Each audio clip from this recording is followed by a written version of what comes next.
Muy buenas tardes, martes 3 de noviembre en Tardes de Ciencia con este segundo periodo de charlas estaremos transmitiendo en vivo desde el Facebook de Sábados en la Ciencia. Les damos saludos afectuosos la doctora Gladys Yáñez y un servidor Rodrigo López, quienes estaremos atendiendo las preguntas que nos vayan llegando desde el Facebook y desde esta sala virtual. Para ver y escuchar correctamente la charla, les sugerimos que mantengan apagados sus cámaras y micrófonos, deben estar en rojo. Si ustedes quieren decirnos algo, por favor levanten la mano en el panel de participantes y con mucho gusto les daremos la voz o pueden escribirnos a través del chat. Ahora nos vamos en directo con el doctor Ángel Trigo Irlanda, director general de investigaciones de la Universidad Veracruzana, quien hará la presentación de nuestra ponente del día de hoy. Bienvenido, doctor. Muchas gracias, Rodrigo. Es un placer estar con ustedes, maestra. Muchas gracias por aceptar nuestra invitación. Les saluda Ángel Trigos, director general de investigaciones de nuestra querida Universidad Veracruzana. Me da mucho gusto estar nuevamente con ustedes en su programa Tardes de Ciencia, que organiza la Universidad Veracruzana en colaboración con la Academia Mexicana de Ciencias. El tema del día de hoy será hibridación, más común de lo que crees, que nos compartirá la maestra Aline Méndez Rodríguez de la Universidad Autónoma Metropolitana, Unidad de Iztapalapa, quien se encuentra con nosotros. Buenas tardes, maestra. La maestra Aline es bióloga por la Facultad de Estudios Superiores de Iztacala de la Universidad Nacional Autónoma de México y maestra en biología de la Universidad Autónoma Metropolitana Iztapalapa. Sus líneas de investigación son la genética de poblaciones, sistemática filogenética, código de barras de la vida, análisis de la paternidad e hibridación, utilizando marcadores moleculares, mitocondriales y nucleares. Curiosamente, estos enfoques los ha aplicado principalmente a los murciélagos, o sea que hablaremos de los primos de Batman. Ah, muy bien. Doctor, maestra, bienvenida, es tu casa y te pedimos por favor que inicies tu charla, la cual estoy seguro que le llamará mucho la atención a nuestro público y que disfrutarás compartir tus conocimientos con ellos. Muchas gracias. Muchas gracias. Bueno, quiero agradecer el espacio que me está brindando la Tarde de Ciencias de la Universidad Veracruzana y me encanta hablar de hibridación y espero que poderles compartir mi entusiasmo por este tema. Bueno, iniciamos. Como les comentó el profesor, el título de la ponencia es Hibridación, más común de lo que crees. Para primero, antes de hablar de hibridación, es importante hablar qué es una especie. De forma general, una especie es el conjunto de individuos que tienen características semejantes y son capaces de reproducirse entre sí, y su descendencia es viable. Esto es lo que nos han dicho siempre en la escuela, y de acuerdo a este concepto, suena un poco extraño hablar de hibridación. Sin embargo, justo la hibridación es eso, la reproducción entre dos especies diferentes. Aquí tenemos un ejemplo, un león macho, una tigre hembra y su descendencia es un ligre, que se ha visto que puede ser capaz de reproducirse. Normalmente, cuando se habla de híbridos, el ejemplo típico es la cruza del burro y la yegua, que bueno, todos ustedes saben que nos da un asno. Estos asnos no son capaces de reproducirse. Pero, ¿qué les pasa si les comento que no necesariamente los híbridos no se pueden reproducir? La reproducción entre dos especies diferentes puede llegar a producir eso, una descendencia viable. Se estima que la hibridación es muy común, que más del 25% de las plantas están implicadas en la hibridación y en los animales aproximadamente 10%, pero todavía nos falta mucho por investigar. Hay diferentes tipos de hibridación y las consecuencias para cada una de las especies que está implicadas van a ser muy variables. Hay hibridación que es promovida por humanos. Hay hibridación que es completamente natural, no intervino el humano. Y bueno, primero voy a platicarles un poquito de los híbridos que han sido promovidos por los humanos. Y bueno, aquí un ejemplo. Un asno más una cebra da un cebrallo o cebrazno. Tiene también otros nombres. A pesar de que en muchos casos ha sido provocada por humanos, sí se llega a tener que hay un registro que se ha formado de forma natural en Etiopía y algunos de estos híbridos son capaces de producir algunas crías. Esta es otra foto del cebrallo. Como ven, tiene las rayas de la cebra, pero tiene otras características que tiene de su otro progenitor. El ejemplo que les había mencionado antes, un león macho con una tigre hembra, nos da el ligre, que ya se los había mostrado. El ligre es conocido como el felino más grande del mundo. Hace mucho tiempo, los leones y los tigres convivieron en el Golfo de Perisco y en China.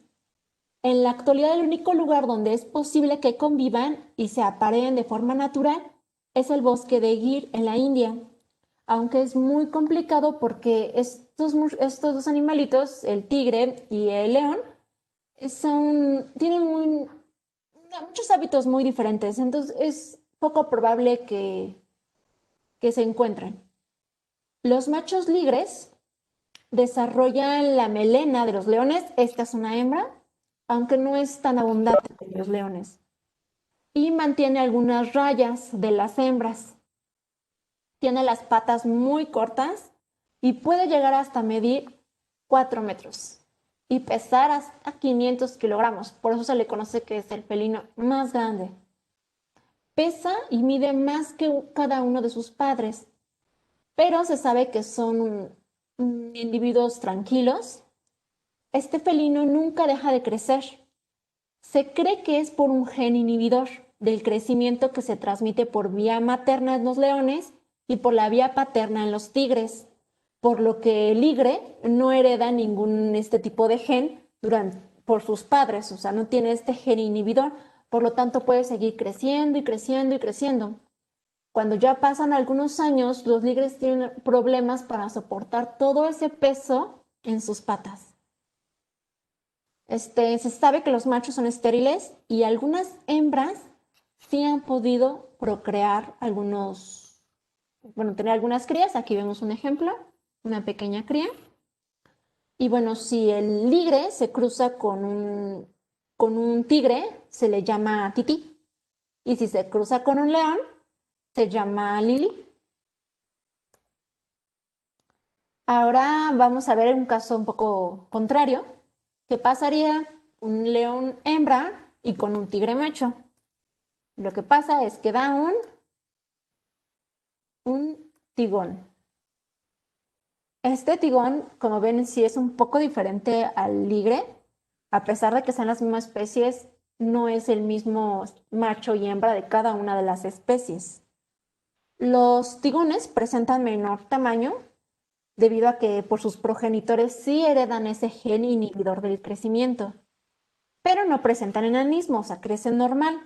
Generalmente pesan cerca de 180 kilogramos y son muy parecidos al león. También tienen su melena, no tan abundante como el león macho, pero sí la tienen.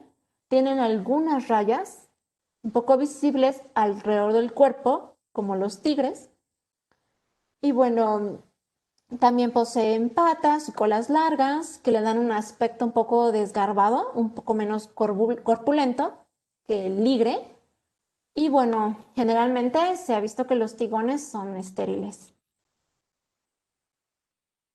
Otro ejemplo es el oso polar más el oso pardo, que da un oso grolar y también se le conoce como grizzly polar. Es una especie híbrida, ha sido provocada, pero también ha sido encontrada en la naturaleza. En el 2006 se encuentra en las llanuras y las tierras altas de los Estados Unidos. Este oso pues tiene unas garras bastante largas, son muy ágiles. Sobre la espalda llegan a tener la puntita de sus pelos, un color plateado, que le da una apariencia como si tuviera canas, similar un poquito al color que tiene pues el oso polar, aquí lo podemos ver. Y bueno, tiene muchísima fuerza y puede cazar y sobrevivir muy bien de forma natural. Aquí está otro ejemplo. El día de hoy van a ser muchos ejemplos. Una hembra delfín de nariz tubo más un macho delfín, también conocido como falsa orca. A pesar de que se le conozca como falsa orca, sigue siendo un delfín. Y bueno, la hembra con el macho falsa orca, este animalito, que se le conoce como balfín. Hay un caso muy conocido de un balfín. Este es precisamente la foto de la hembra, se llama Kekaimalu y vive en un parque marino de Hawái, en un Sea Life Park. Le llamaron Kekaimalu y tiene un tamaño intermedio entre los dos delfines progenitores. Tiene un aspecto también intermedio, un color intermedio, incluso tiene 66 dientes, que es el promedio del delfín padre y de la delfín hembra, que viene siendo el delfín 88 y de la falsa orca 44. El Kemayulu ha tenido descendencia, ha tenido 3 veces. La primera murió desafortunadamente, la segunda llegó a vivir 9 años, a pesar de que su madre se negaba un poco a amamantarla. Entonces, este es un ejemplo muy bonito porque podemos ver precisamente que su rostro es el intermedio entre los padres. O sea, ni muy curvado ni muy alargado. Entonces, muchas veces en la naturaleza se van a ver híbridos precisamente así, intermedios. A veces. A veces vemos híbridos que no parecen híbridos o que se parecen mucho a la mamá o se parecen mucho al papá o como en este caso, bueno, como otros casos, nada que ver. Este es otro ejemplo. Este es un ejemplo también muy conocido de los felinos. El gato más el cerval.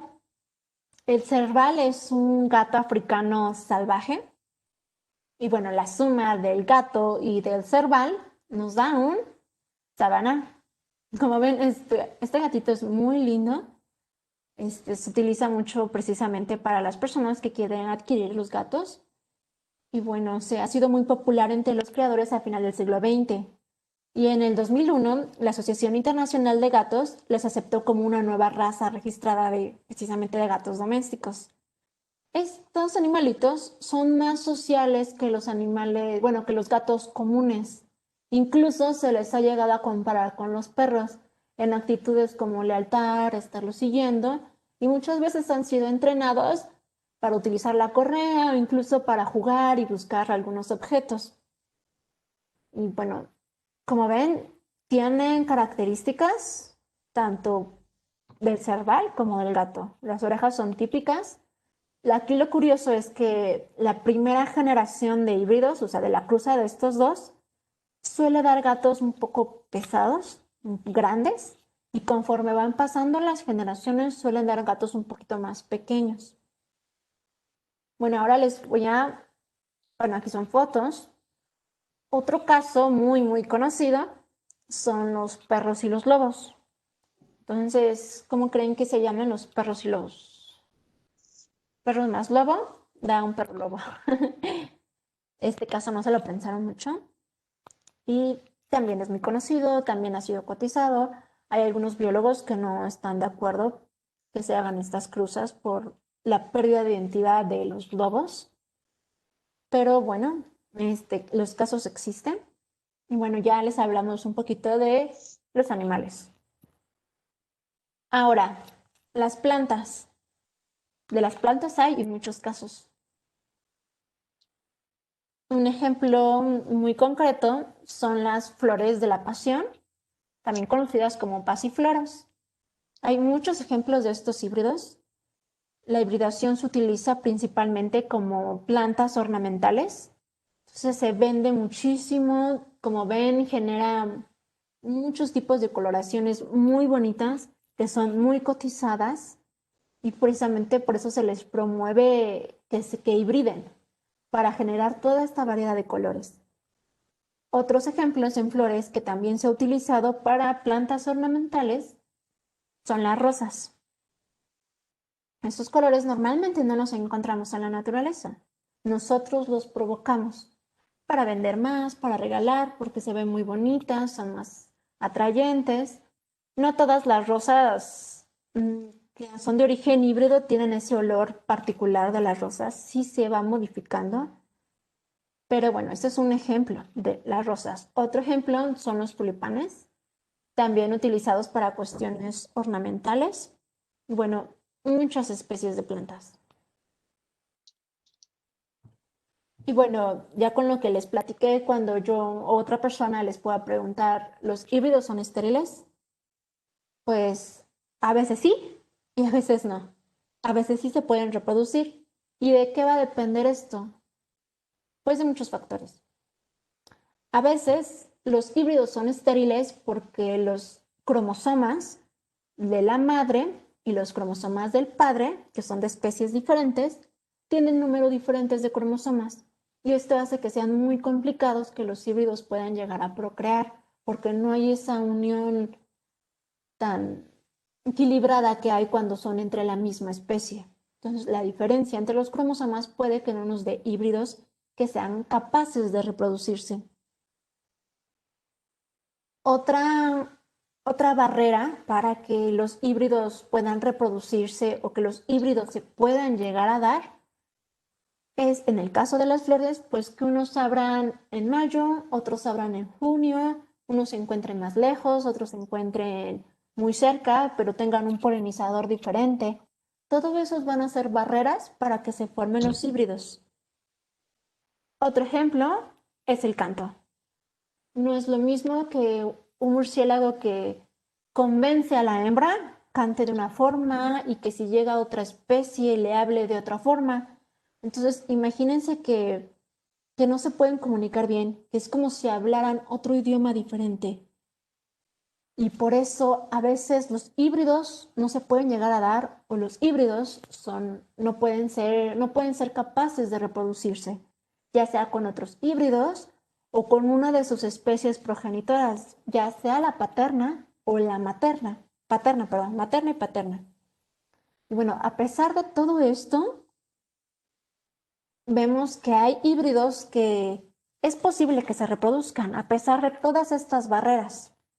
Y esto lo vamos a ver en la hibridación, que es netamente natural, que el humano no intervino de ninguna forma y que ya ha sido reportada hace miles de años y nosotros lo conocemos por los análisis en su genoma o en algunas partes del ADN. Todos estos análisis nos permiten saber qué pasó hace muchos años, qué pasó en el Pleistoceno, incluso ir todavía más atrás. Hablar de la hibridación natural a mí me apasiona muchísimo y yo siempre digo que la hibridación es una historia de amor. Y les voy a explicar por qué yo considero que es una historia de amor. Es frecuente que algunas especies que se encuentren cercanas evolutivamente compartan una historia de hibridación. De forma, hablando muy general, a partir de una especie, pues por cambios, porque quiere ampliar su distribución, se van moviendo a lugares muy lejanos. En estos lugares tienen climas diferentes, tienen comida diferente. Entonces, poco a poco las especies, bueno, el individuo, la especie, comienza a adaptarse a su medio. Entonces, comenzamos a ver diferentes especies, o sea, hubo una especiación, se comenzaron a diversificar, formaron muchas especies, todas muy diferentes entre sí. A pesar de que esas especies se pueden llegar a separar por miles de años y se pueden volver a veces a reencontrar.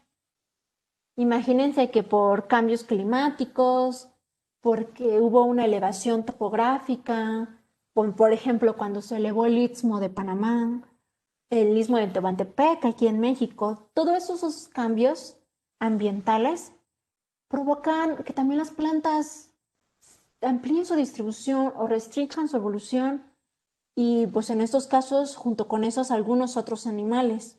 Entonces, las especies que antes se diversificaron pueden volver a reencontrarse y a veces todavía pueden hablar el mismo idioma, se pueden reconocer y pueden volver a reproducirse.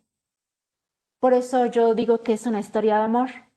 Especies que se separaron por cuestiones de historia evolutiva y pues de muchas cosas se volvieron a unir. Por eso yo digo que es una historia de amor. Y bueno, la hibridación ha sido encontrada en muchas especies. Como lo comentaron anteriormente, yo me especializo en murciélagos y hay muchos casos de hibridación en murciélagos, pero muchas veces es muy difícil encontrarlas. En los anteriores ejemplos que les enseñé es muy evidente, pero ahora imagínense animales tan pequeñitos que la mayoría salen en la noche, que a veces es difícil notar ciertas características. Aquí es cuando a veces la hibridación es críptica, no la podemos distinguir. Este es un caso de dos especies, Rhinoluphus affinis y Andamarensis. Los ven y se ven igualitos, pero no, son especies diferentes. Ahora imagínense que se reproducen y el híbrido también es muy difícil de reconocer. Entonces, para todo esto nos van a ayudar las técnicas de biología molecular. Nos ayudan a reconocer y ver algunas cosas que no podemos percibir a simple vista. Entonces, sí se ha dado mucho, se han encontrado cada vez más casos de hibridación y muchas veces nosotros como zoólogos creemos que la hibridación no es muy común, pero que es más común en plantas. Pero sí lo es. Muchas veces simplemente nos falta darle ese enfoque a los estudios. Y bueno, ese es un ejemplo. Ese es otro ejemplo. Estas dos especies, estos dos murciélaguitos, hibridan y como ven, también es bien difícil identificar cada una de las especies. Entonces tienen que hacer muchos estudios, no solo genéticos, también se ven estudios de pelaje, estudios a nivel de cráneo, incluso de ecolocalización. Y se ha llegado a ver algunas diferencias entre las especies parentales, o sea, la mamá y el papá de una especie, e incluso de las crías, o sea, del híbrido. Otro ejemplo son los cocodrilos. Este es un caso muy sonado. En la parte del Golfo de México predominaba mucho una especie de cocodrilo, Cocodrilus acutus, pero pues se ocurrió la genial idea de introducir otra especie, Cocodrilus moreleti, para nivelar un poquito las poblaciones, a pesar de que era una especie diferente. Y lo que pasó es que comenzaron a hibridar y se comenzó a ver cocodrilos intermedios. Afortunadamente estos sí se podían ver. Entonces teníamos el acutus, el Cocodrilus moreletis y el intermedio. El intermedio, curiosamente, se encuentra en el ecotono, o sea, entre la distribución de una especie y de la otra. Justo se adaptó muy bien para tener ese hábito intermedio entre su papá y la mamá. Bueno, pero ya hubo otros estudios y se llegó a encontrar que esta hibridación sí ha llegado a pasar hace miles de años, pero fue promovida últimamente por los humanos. Otro ejemplo son las liebres. Aquí es otro ejemplo que la hibridación no es tan sencilla de identificar. En aves también se ha visto igual dos especies que no se ve mucho la diferencia, pero sí tienen un canto diferente y sin embargo pueden reproducirse. Otras especies que presentan hibridación son los alohuatas. Se ha identificado diferentes tipos de hibridación en los alohuatas, en diferentes especies, y producen patrones de coloración muy curiosos. Por ejemplo, está este alohuata que tiene una coloración oscura, este que tiene una coloración naranjita, y justo es el híbrido. Sí es oscuro, pero si alcanzan a notar un poquito en la espalda, tiene una coloración un poco naranja. También un poquito aquí en la boca. Entonces, aquí todavía nos podemos llegar a diferenciar un poquito a los híbridos. pero no olviden que los híbridos a veces es difícil de reconocer. Aquí hay algunos artículos de algunas especies de alohuatas, o sea, los monos aulladores, que están por Tabasco, por Chiapas, por Oaxaca, que han presentado hibridación. Bueno, hay algunos trabajos aquí de México, otros de Argentina, Brasil. Y bueno, si hay hibridación en estos primates, ¿creen que exista hibridación en los humanos? Porque recuerden que al final de cuentas los humanos también somos animales. Y pues bueno, las técnicas de biología molecular nos han permitido conocer precisamente que sí ha llegado a eventos de hibridación en humanos. Así que pues, como ven, la hibridación es más común de lo que muchos creen. Y con todos los análisis de genoma humano y todo eso, pudimos identificar que han pasado al menos 4 eventos de hibridación. Entonces, se tienen identificados algunos años en los que se hubo hibridación. Principalmente fue con los neandertales. Recuerden que convivimos con ellos durante 5.000 años. 5.000 años estuvimos conviviendo los Homo sapiens con los neandertales antes de que los neandertales se extinguieran. También hay algunos registros de algunos Homo sapiens que tuvieron unos eventos de hibridación con los denisovanos, algunos neandertales con los denisovanos, e incluso también se ha identificado que hay un linaje que todavía no terminamos de entender, que todavía no reconocemos, pero que se sabe que han hibridado con los denisovanos. Como ven, hay mucho intercambio. El concepto de especie hay que recordar que es un término que los humanos inventamos, que no es algo que se haya dado de forma natural.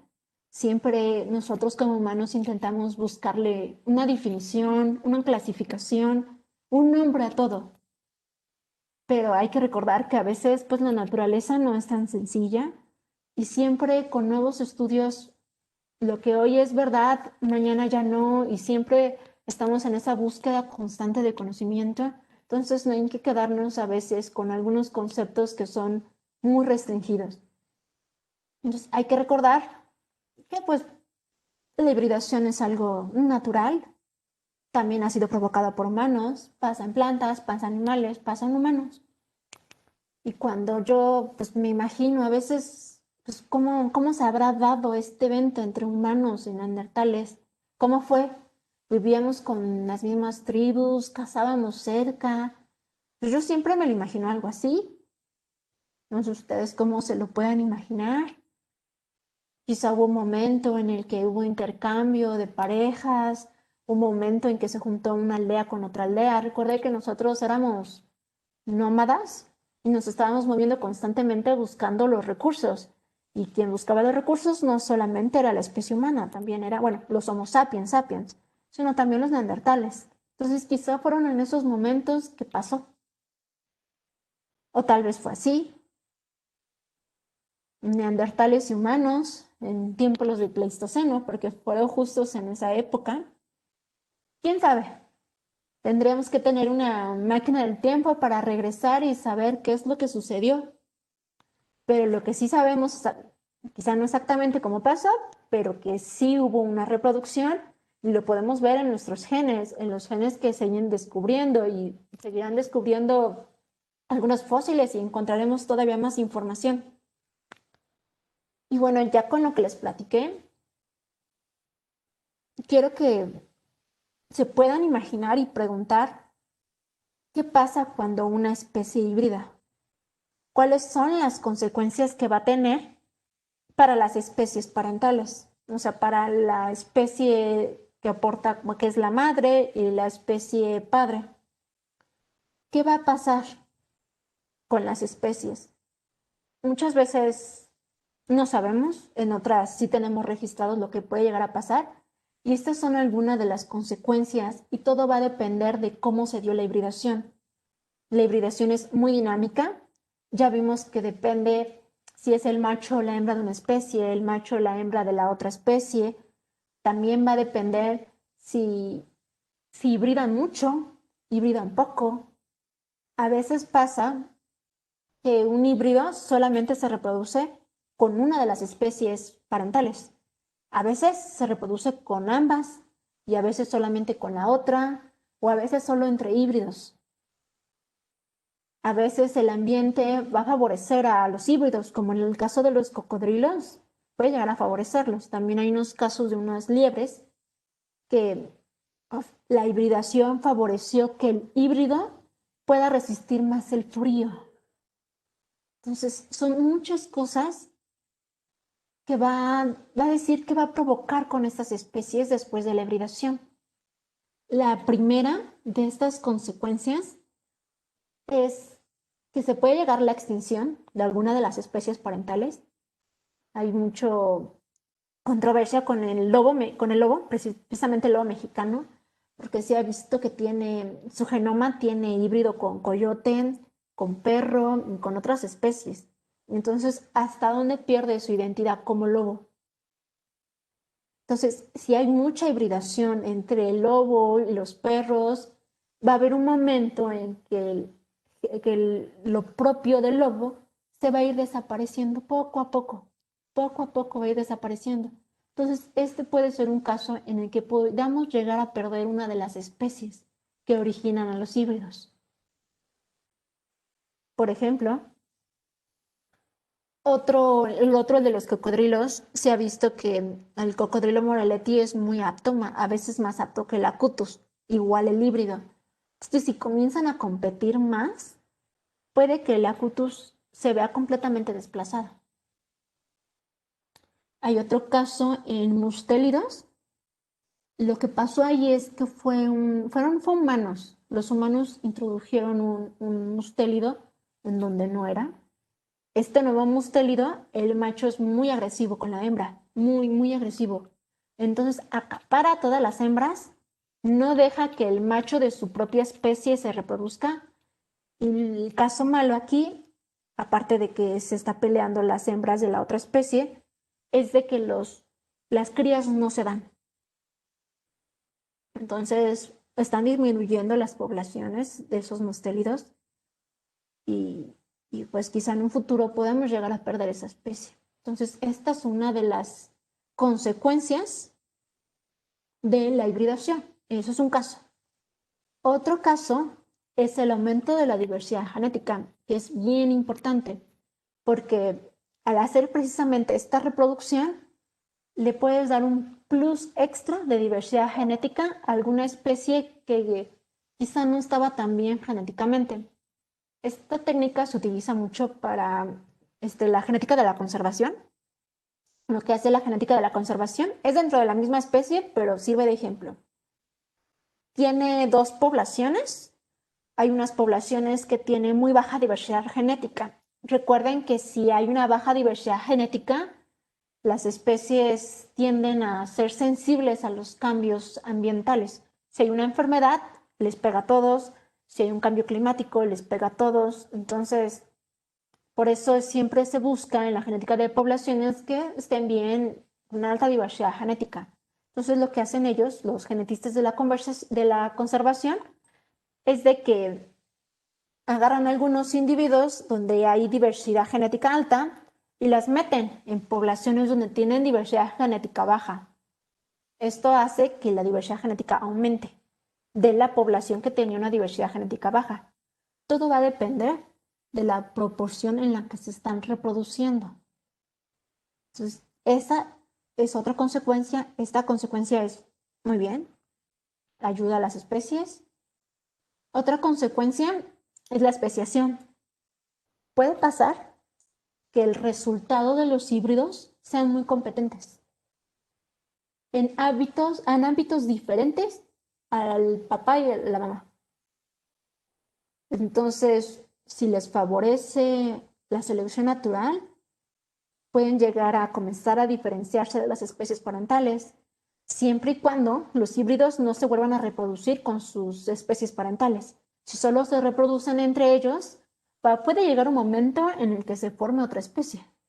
una especie de origen híbrido. Algo muy bien documentado en plantas, pero que en animales todavía no se ha llegado a estudiar muy bien. Entonces, esa es la tercera consecuencia de los eventos de hibridación. Otra consecuencia es la fusión de especies. Recuerden que es una historia de amor.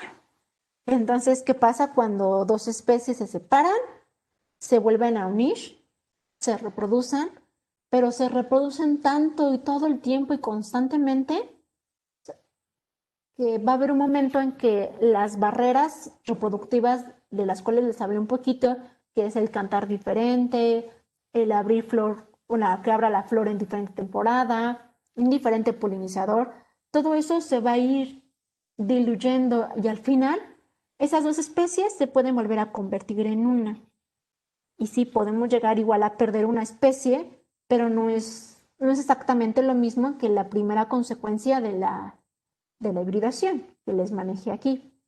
Entonces, esta y todavía un poquito más son consecuencias que va a haber. Entonces, ya vimos que va a depender de la frecuencia de los híbridos que se aparen con sus especies parentales. La selección natural es muy importante. Y también algunas otras variables ambientales e internas propias de los individuos que van a provocar estas consecuencias.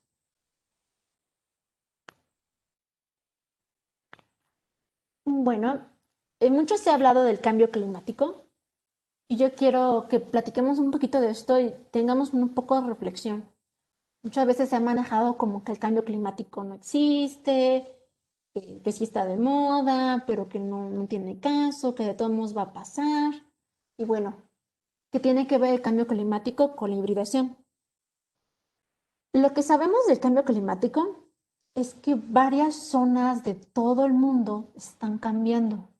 Al cambiar la temperatura, va a cambiar muchas cosas. Bueno, no solamente la temperatura, las lluvias, por ejemplo. Todo esto hace que cambie la vegetación. No es lo mismo que llueva poquito, que llueva 2 veces al año, que llueve todo el tiempo. No es lo mismo. Entonces la vegetación va a ir cambiando. ¿Y qué pasa si la vegetación cambia? Pues también los herbívoros, los que comen plantas, va a ir cambiando su distribución. Recuerden que ellos se van a ir moviendo a donde esté el alimento. Los animales no son estáticos, se han ido cambiando a lo largo del tiempo, incluso nosotros, que antes estábamos de este lado y por cuestiones de cambios, de pasos, geología, pues nos fuimos cambiando nuestra distribución. Así los otros animales, así las plantas. Entonces, al cambiar la distribución de los herbívoros, también puede cambiar la distribución de los carnívoros, que se comen a los herbívoros. Entonces, todo este cambio de distribución y también que provoca cambios en los patrones migratorios, no era lo mismo viajar tantos kilómetros por alimento y ahora tengo que viajar más, o ahora me conviene quedarme aquí. Todos esos cambios en patrones de distribución, de migratorios, todo esto ha provocado que especies que antes nunca se habían visto, ahora sí lo estén en contacto. Y esto va a provocar eventos de hibridación. Y no sabemos qué va a pasar. Puede que se pierdan especies. No lo sabemos. Todo es este reconocimiento entre especies que nunca habían estado en contacto, se sabe que está provocando intercambio de parásitos. Y con esto de enfermedades, ya lo estamos viendo. Entonces, el cambio climático sí existe y va a tener sus cambios en muchas cosas, incluido en estos eventos de hibridación. Y bueno, muchas gracias por su atención y pues me quedo por si tengan algunas preguntas. Muchísimas gracias, maestra Aline.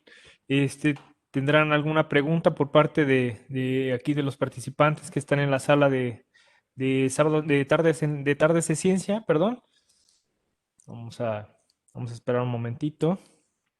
Si tenemos alguna pregunta que quieran hacer, adelante. Pueden habilitar su micrófono. Vamos a esperar un momentito.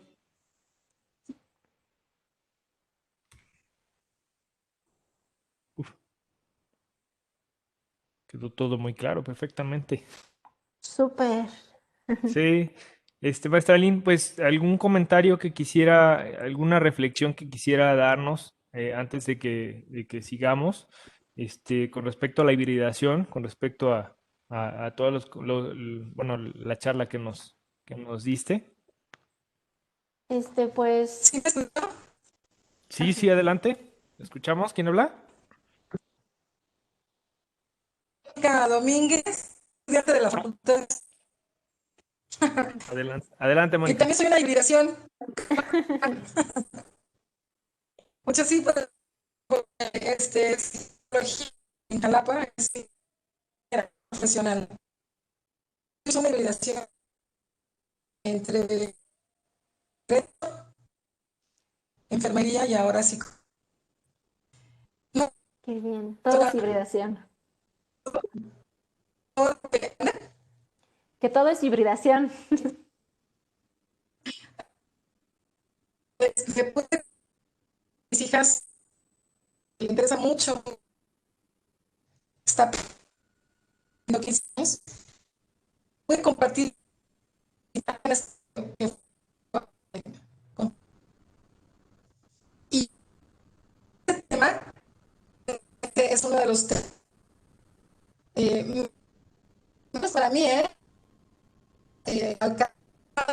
agradezco mucho toda la información porque enriquece la observación, el análisis y de todo puedo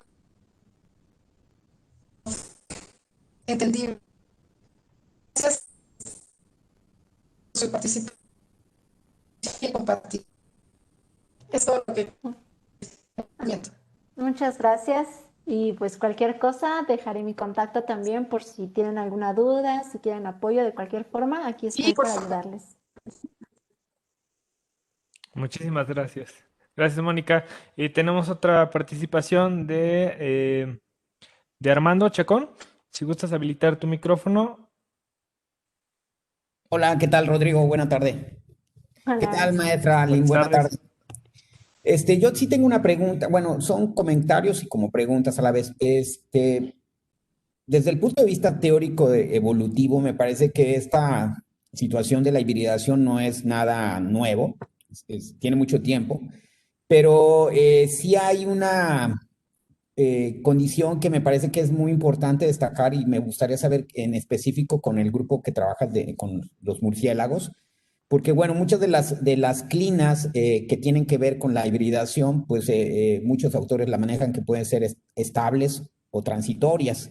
Entonces, en tiempo evolutivo, en tiempo ecológico y desde ese punto de vista al tiempo evolutivo, pues me parece que es muy interesante y somos muy prematuros en poder vislumbrar cuál sería la dirección que tomen ciertos híbridos o muchos de los híbridos que están ocurriendo y que muchos ni siquiera los estamos registrando por esta condición que no es distinguible entre la parte de deriva génica y la parte de mutación y el enriquecimiento genético, ¿no? Entonces, a mí me parece que es motivo de una continua discusión, porque muchas, por ejemplo, los ejemplos que nos mostraste en fotografías, pues muchos son intencionados, ¿no?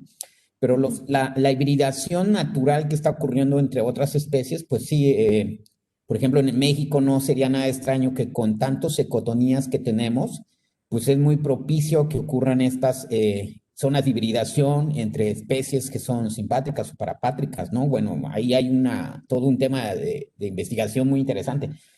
Pero sí me parece que todavía no se llega a demostrar que en muchas zonas híbridas que están ocurriendo se pueda demostrar que son estables y más bien me parece que están ocurriendo en tiempo ecológico como transitorias y pues estamos muy limitados a poder observar en el caso de mamíferos, particularmente, tal vez en plantas y tal vez en bacterias sea mucho más sencillo por el tiempo generacional que puede hacerse en laboratorio en el caso de bacterias, pero para caso de mamíferos me parece que es muy difícil poder llegar a vislumbrar que sean una condición de hibridación estable por las clinas que se establecen. No sé qué experiencias tengas en ese sentido para tu grupo de trabajo, que son los murciélagos. Pues justo le atinaste a mi pasión. Este es un ejemplo, sí, no, creo que sí, aquí tengo, no traje. Bueno, en México yo estudié dos especies de murciélagos, Pteronotus fulvus y Pteronotus gymnonotus. Se cree que tuvieron una diversificación en una parte del sur de América y luego Gymnonotus se fue a la parte de las Guyanas francesas, a las Antillas y Fulvus subió parte del Centroamérica y un poquito de México. Bueno, y de ahí las vertientes. Posteriormente tenemos registrado que en el Pleistoceno, por marcadores mitocondriales, sí hay una hibridación, una captura mitocondrial. Todos los Gymnonotus presentan la captura mitocondrial de Pteronotus fulvus, desde Panamá hasta el sur de México.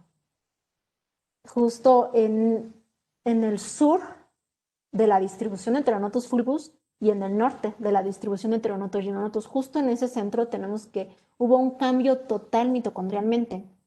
Y como mencionas, precisamente, pues eso es el Pleistoceno. ¿Qué está pasando ahora? Sí realizamos algunos estudios con marcadores más contemporáneos, los microsatélites nucleares, y sí identificamos algunos híbridos, no tanto, pero siempre hay que recordar que es un pequeño fragmento de todo el genoma, una muy pequeña parte.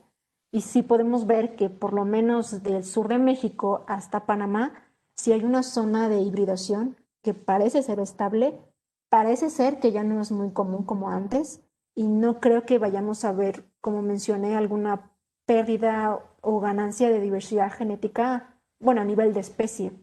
Entonces es un tema súper interesante.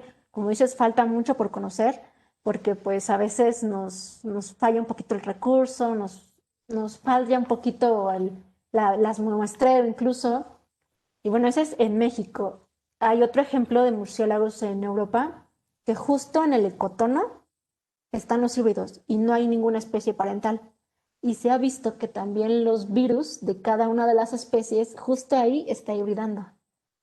Entonces ahí se podría hablar de algo un poquito más estable. Y si quieren, pues ya con contacto te puedo pasar los artículos y pues falta mucho por conocer. O sea, no, esto no para.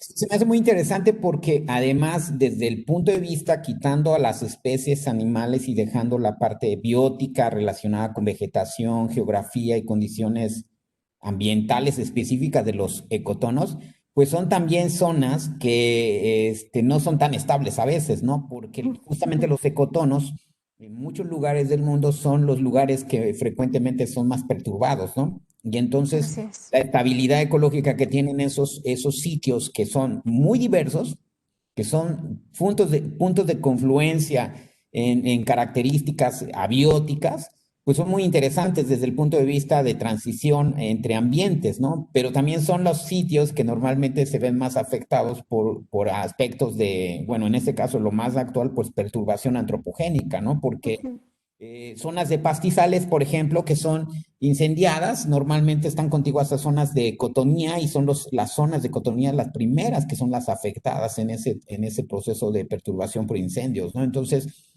muchas de las especies que están ahí conformadas o resisten el efecto o simplemente empiezan a mermar y tienen pues un decline poblacional, ¿no? Y entonces por eso se me hace muy interesante, porque mucha de la teoría sobre hibridación pues se ha asociado a zonas de cotonías, ¿no? Zonas que tienen, que pues por el fácil acceso, pero en realidad, como lo mencionaste en alguna parte de tu plática, pues los procesos geográficos, como por ejemplo el eje neovolcánico en México, ¿no?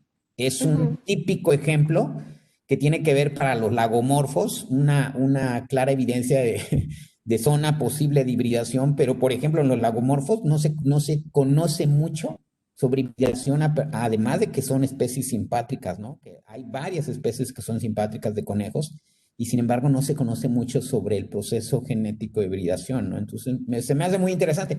Tal vez tiene que ver con la limitante de dispersión, ¿no? Por ejemplo, los murciélagos tienen un potencial de dispersión mucho más amplio que los lagomorfos, ¿no? Que los conejos. Pero sin embargo, hay puntos que aún creo que desconocemos y por eso me llamó mucho la atención el caso de los murciélagos, porque es pues ahorita porque están de moda, ¿no? Por todo lo que se vino. Y además, el otro punto es que, bueno, si lo relacionas como reservorios, pues también esto está muy interesante, ¿no? Y yo creo que mucho de esto que está ocurriendo va a direccionar líneas de investigación sobre reservorios desde el punto de vista del efecto de las especies silvestres y en este caso por los híbridos, porque seguramente también no es la condición solamente de que le favorece ciertas condiciones a los nuevos híbridos, ¿no? Sino que también favorece los reservorios potenciales de otras virus, bacterias, parásitos, ¿no? Y eso pues es muy importante desde ese punto de vista. Te agradezco, muy Sí, interesante. claro. ¿Eh? Sí, gracias. Nada Que más tengas buena para un tarde. poquito mencionar, no solamente también son los ecotonos, muchas veces es demográficamente. Se sabe que la especie más estable demográficamente suele proporcionar ese como intercambio genético a los que no lo son tanto. Y pues a muchas especies de murciélagos tienen holopatría. Entonces, generalmente la hembra se queda y el macho es el que se dispersa más. Entonces, el macho tiene esa oportunidad de tener otros hábitos en el que no encuentra la hembra y encuentra la hembra de otra especie y no solo una, son muchas. Y eso también ayuda a promover un poquito el intercambio. Hay muchísimas teorías al respecto, pero pues nada como seguir estudiando. Sí, claro, porque además la diferenciación entre machos y hembras para algunas especies tiene que ver con la frecuencia alélica, ¿no? Y esa Ujú. diversidad que todavía estamos empezando a conocerlas, ¿no? Porque pues es muy heterogéneo entre especies. Muy interesante, muy interesante. Que Gracias. tengas bonita tarde. Gracias. Igualmente. Gracias, Armando. Tenemos también otro comentario de Patricia. Si gustas habilitar tu micrófono para que hagas las preguntas en vivo. Adelante, Buenas Patricia. tardes, gracias por el espacio, la oportunidad. Es una felicitación, la presentación fue muy interesante, maestra. La pregunta que yo escribía era acerca de los insectos. También, o no sé si tenga algunos ejemplos o qué nos pueda decir sobre si hay hibridación también en insectos. Se me ocurre, no sé, estas dentro de lo que es libélulas o caballitos del diablo que son muy parecidos, o incluso entre saltamontes, ¿no? No sé qué nos pudiera decir sobre esa hibridación. Gracias. Pues una excelente pregunta. El problema que tienen los insectos es que nos falta muchísimo por conocer. Hay muchos que ni siquiera sabemos bien qué especie es y más porque tienen fenotipos tan diferentes. Como una araña, me parece que está en Hawái, que tiene 15 morfotipos diferentes y ya con la parte genética sabemos que es solo una especie. Entonces, para los insectos todavía nos falta un largo camino determinar bien las barreras entre una especie y otra especie y otra especie como para dar ese salto. Y para cuestiones genéticas me ha pasado mucho, poco que he trabajado con insectos, en parte del código de barras de la vida, es de que no, tú sacas tu código de barras con tu gen del insecto y a la hora de compararlo en GenBank o en alguna otras bases de datos, no las puedes comparar porque no hay nada. Falta muchísimo trabajo de los taxónomos y de los genetistas trabajar juntos para comenzar a hacer esos reconocimientos. En lo particular, yo no he leído algo en respecto de los insectos. No dudo que exista, pero yo imagino que falta muchísimo trabajo todavía. Por ahí habría que buscar esa parte, porque en eso desconozco. Muchas gracias. Gracias, Patricia, por tu comentario. Ya no tenemos comentarios, pero ahora sí te escuchamos, maestra Lynn, con tu reflexión. Pues me gusta terminar como empecé. La hibridación es más común de lo que crees.